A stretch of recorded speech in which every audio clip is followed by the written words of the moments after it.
పాలు, పెరుగు, నెయ్యి, తేనె, పంచదార, తరువాత అతి ముఖ్యమైన అభిషేకం, శివునికి ప్రీతిపాత్రమైన విభూతి తీసుకురండమ్మా. అలాగే.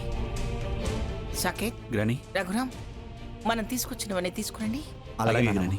పదనయ్య. ఓం త్రయంబకం యజామహే సుగంధిం పుష్టివర్ధనం ఉర్వారుకమివ బంధనాత్ మృత్యోర్ముక్షీయమామృతాత్.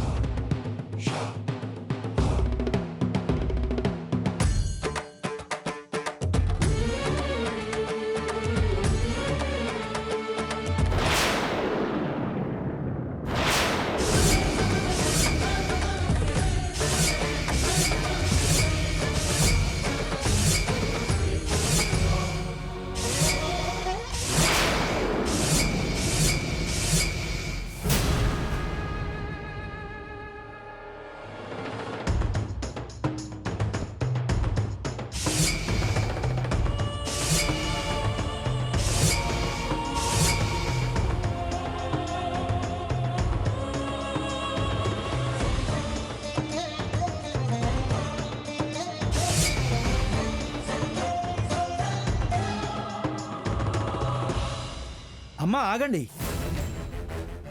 అభిషేకం మధ్యలో ఆపి వెళ్ళకూడదు. అభిషేక ద్రవ్యాలన్నీ నేలపాలయ్యాయి. ఇప్పుడు ఎలా పంతులు గారు? ఏమైనా అపశకునమా? సందేహం లేదు, దోషం దోషమే, చెప్పకూడదు కానీ తప్పదమ్మా. గతంలో ఇలాగే ఒకరికి జరిగింది. అభిషేకం అసంపూర్తిగా ముగించి వెళ్లారు, అంతే, వాళ్ల జీవితాలు అర్ధంతరంగా ముగిసిపోయారు. ఇప్పుడెలా పూజారి గారు? ఎలా అభిషేకం పూర్తి చేయడం? పైగా ఇక్కడ అంగళ్ళు లేవు, ధర పెట్టినా దొరకవు. నిజమే.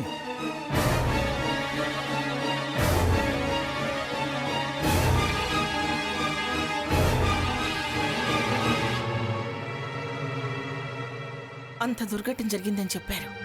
మరి ఈ కార్యం పూర్తి చేయడం ఎలా? దోషాన్ని ఎలా నివారించుకోవడం? అమ్మమ్మ గారు, మీరేం భయపడకండి. మీరు జలాభిషేకం చేస్తుండండి. ఈలోపు పంచామృతానికి కావలసిన వస్తువులన్నీ మేం తీసుకొస్తాం. ఎలా చేస్తారమ్మా? షాపులు లేవు, అమ్మేవాళ్ళు లేరు. పూజారి గారు, ఈ పల్లెల్లో జోగడిగి తీసుకురావచ్చు కదా? నిస్సందేహంగా తేవచ్చు. ద్రవ్యాలు లభించడం మీ అదృష్టం మీద ఆధారపడి ఉంటుంది. మా అదృష్టం మీద, అమ్మమ్మ తాతయ్య తలపెట్టిన కార్యం మీద మాకు నమ్మకం ఉంది. భోలా శంకరుడున్నాడుగా, ఆయనే కాపాడతాడు. ఆయన అభిషేకానికి. నువ్వు ఇంకేమన్నా చెప్పాలా? ఇంకేమన్నా అబద్ధం చెప్పాలనుకుంటే చెప్పేయి. నేను చూడాలనుకుంటున్నాను నన్ను మోసం చేయడానికి నువ్వు ఎంత నీచానికి దిగజారగలవు అని. ఎందుకు ఆలియా, ఎందుకు నువ్వు ఇలా చేసావు? నీకు తెలుసు కదా, నానమ్మ తర్వాత నీ ఒక్కదానిని కదా నేను పూర్తిగా నమ్మేది. ఏమన్నావు నువ్వు? ఈ మధ్య అన్నిటినీ మర్చిపోతున్నావా? అది చాలు. వాటిలో ఉన్న శక్తి విషయాన్ని గ్రహించి మనకు వివరిస్తాయి.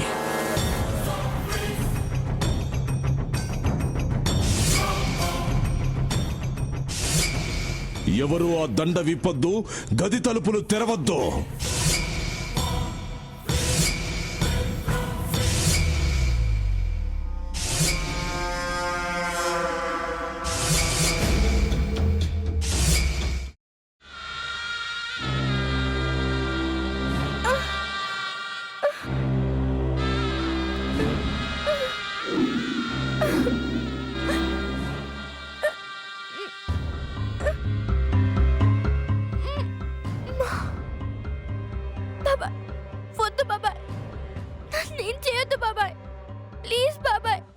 నీకు నిజం తెలిసినప్పుడే నా ఆలోచనలో నువ్వు చచ్చిపోయావు.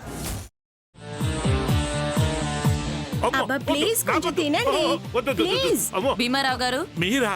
ఇగో మీరా కాదు, సక్కుబాయ్. అవును, మీ పనామే లేచిపోయిందని చెప్పి కంప్లైంట్ ఇచ్చినావు కదా. రేయ్, ఆయన కంప్లైంట్ ఇచ్చింది లేచిపోయిందని కాదు, కనిపించడం లేదు అని. అట్లానా? సరే మేడం. ఇడియట్. ఆ వంట మనిషి పేరేంటన్నారు? రత్తాలు మేడం. ఏం పెద్ద మంచి, నీ వంట మంచిని కూడా మేడం అని పిలుస్తావా? రేయ్ హాఫ్ బ్రెయిన్,